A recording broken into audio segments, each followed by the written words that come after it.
The Singh YouTube channel is all about giving you, the viewer, a sneak peek into what business actually looks like.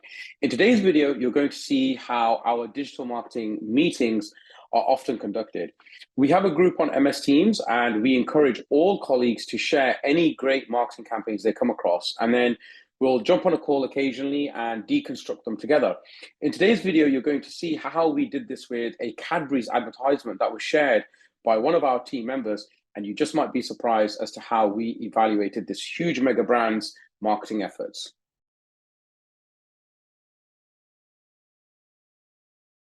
Luckily, we noticed something about our logo and tweaked it.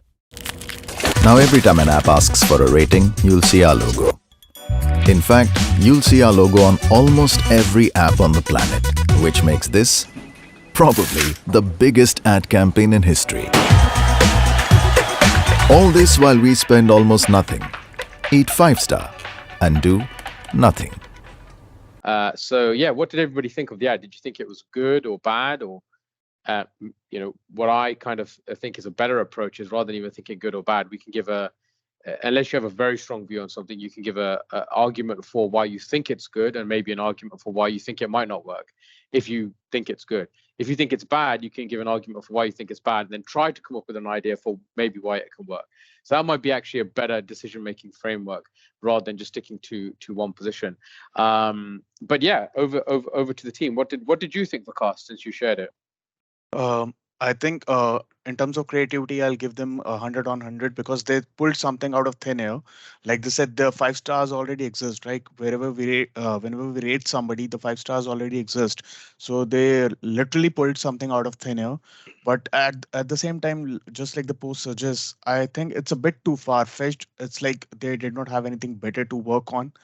So I felt like they kind of, they were kind of depending on whether how many people would watch this ad and how far it would go.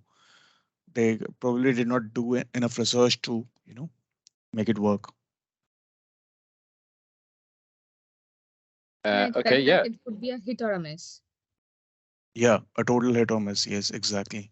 So they did not properly research into it. I believe so. Okay. Shaona?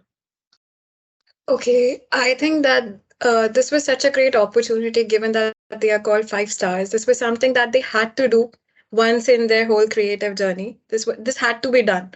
I understand that this could be a hit or miss, but this has had to be done given that they are named 5 star. Or moreover than that, the fact that we are talking about it is enough marketing. It does not matter if we really go and buy their chocolates or not. The fact that we are talking about it makes a good impression. Okay. And Pulami? Yeah, I do agree with Shauna that since it's a 5 stars, your mind, consciously or unconsciously, it kind of links to that. So Okay. yeah. Okay. Can we maybe use a little bit more of a marketing framework to dissect it in how we evaluate if we think this is good or not so good? Are there any I think the first thing I would like everyone to start doing is also just trying to use marketing terms when you're evaluating something. And that's really good practice, because it kind of encourages you to think using marketing principles rather than your instinct, what your instinct is telling you. And that will hopefully give you a more systematic way of analyzing anything. And we want to be systematic when we make decisions or form judgments. So any key, and Vikas should know, because obviously we've been working for some time now. If I'm asking this question, the answer is probably going to be yes.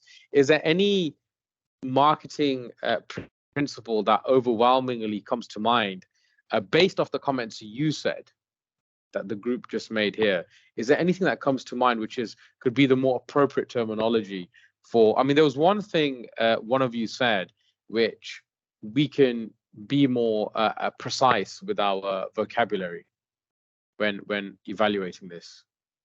There was one keyword in particular particular?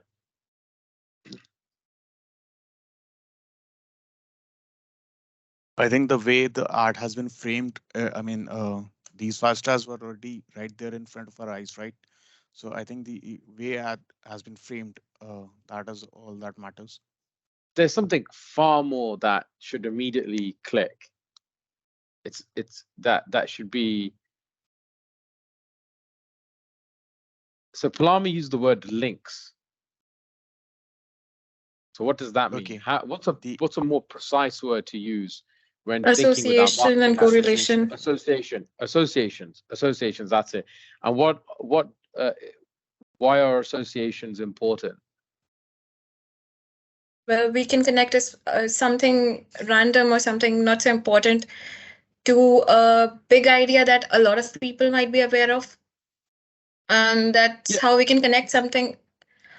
Yeah, Right. I'll let Exactly. you continue. Exactly. Yeah, you're on the right track. Yeah, exactly. You're on the right track. One of the very important things, I mean, there's a lot we can discuss on this, but one obvious one is associations persuade. They're persuasive, right? Not only that, even Karthik talks about this in his write-up. It's, reminding you of the brand.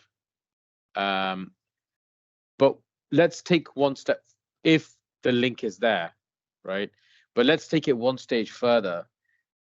What do we think about the link and the association? I think that's one of the real crux of this ad, right? Is firstly, in theory, it's an interesting idea because you are you're trying to create an association, which if it does work, could potentially be powerful because they're right. You see the 5 stars everywhere now. But let's play devil's advocate.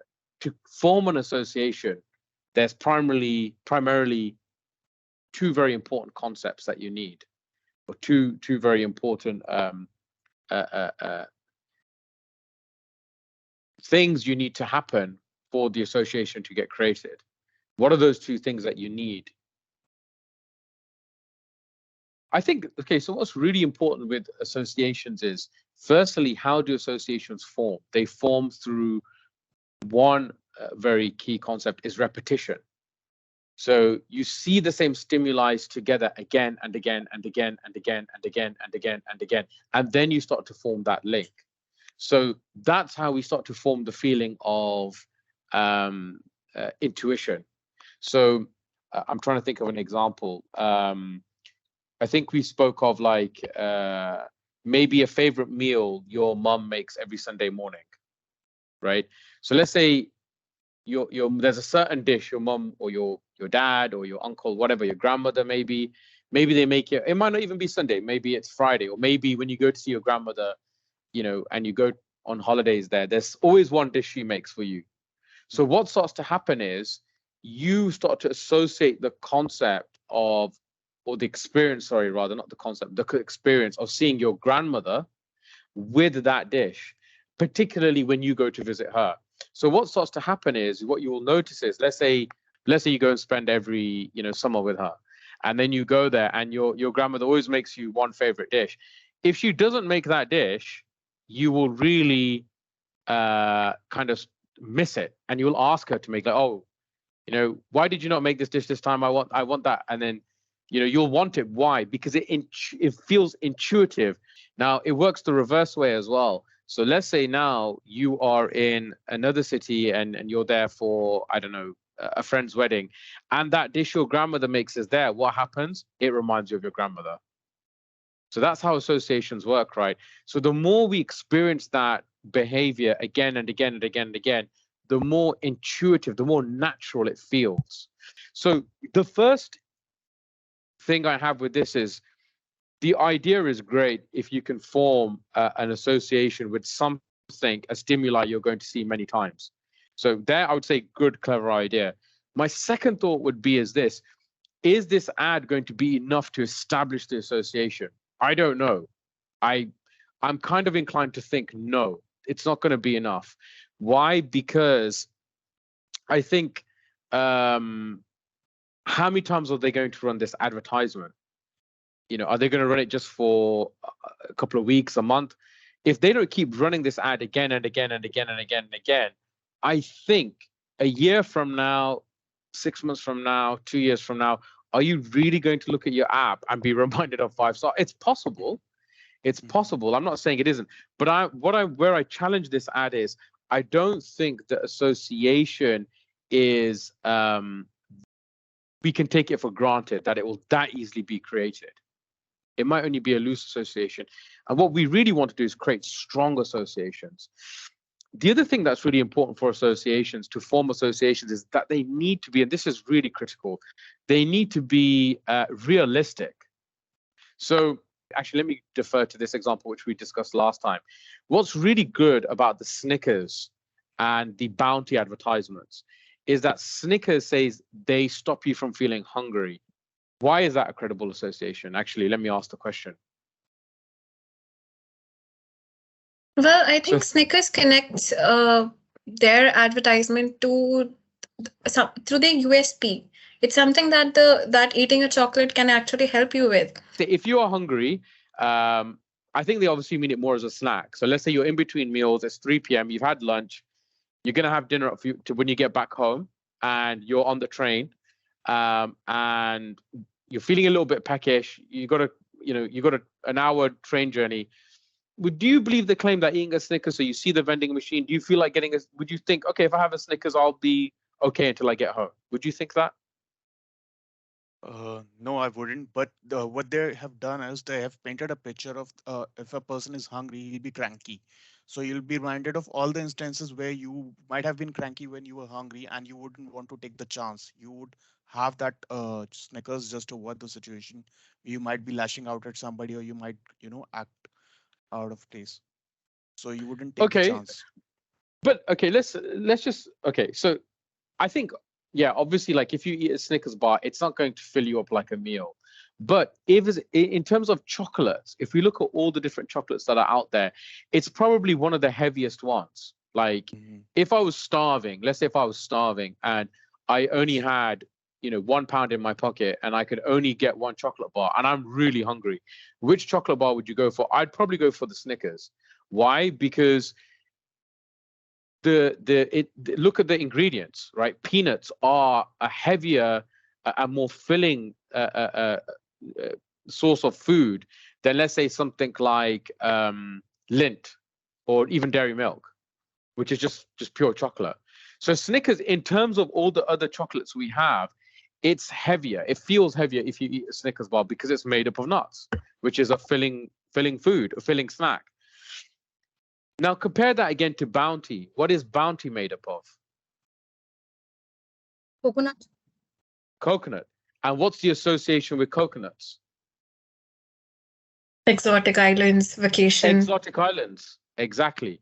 So what does Bounty tell you in their messaging? What do they typically feature in their advertisements? They even have that vacation type of on the wrapper itself. Yeah, exactly. So what they're saying is, okay, don't mean this literally, but they're saying have a mini holiday when you eat a Bounty. So look at that. Both those campaigns are very clever and they're very smart, and they've got all their associations lined up because there is a credibility to their claim in terms of the signals and the messaging lines up. Peanuts and feeling hungry, that is an association. When we eat whenever somebody puts peanuts in front of you, have a few handfuls and you start to feel quite full. It's a very filling snack. So what they've done there is clever, right? Because they've attached the peanut with an association that kind of makes sense. So what Snickers has done that's very good is peanuts, there's an association there. Now, if we look at Bounty and coconuts, there's an association there between the first word Shona said was exotic. We associate coconuts with being an exotic food. So anyway, what Bounty is doing there, it's a credible association because there's some connection there between coconuts and being exotic, and that's what they try to push in their advertisements. So the second problem I have with this ad is, what is the connection between a chocolate bar and apps? It's not a credible connection, in my opinion. It's not a credible connection. There's nothing that associates apps with 5 stars except for the name. So there's nothing objective there. Where, have you ever thought about chocolate when you were eating? Have you ever thought about chocolate when you were on your rating an app? And have you ever thought about apps when you were eating a chocolate? No, there's no connection there. So the association, I think, is intrinsically a poor one. Intrinsically a poor one. However, if they change their logo and you just see 5 stars on their bars for the next couple of months, possible. Maybe possibly they can form an association. You can create associations. It's just easier if there's something inherent in the association which objectively connects the two things. And don't forget to hit the subscribe button if you want to see more videos like this that show you how business actually operates in the real world.